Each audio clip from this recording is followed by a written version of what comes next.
Isang linggo na nakatingga ng ibon, no? May 3 araw na. Wala na lipad-lipad.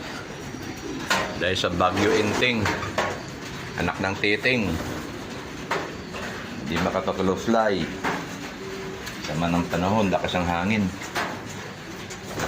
Nakasitabaan ng mga ibon, no? Yung si Lo.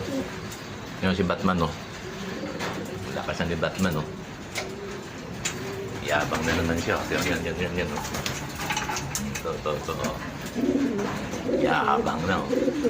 Gago yun, no? Wala, tingka sila, tingka.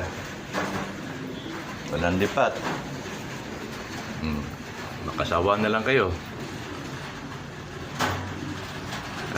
3 araw na bumabagyo, eh. Yan, no?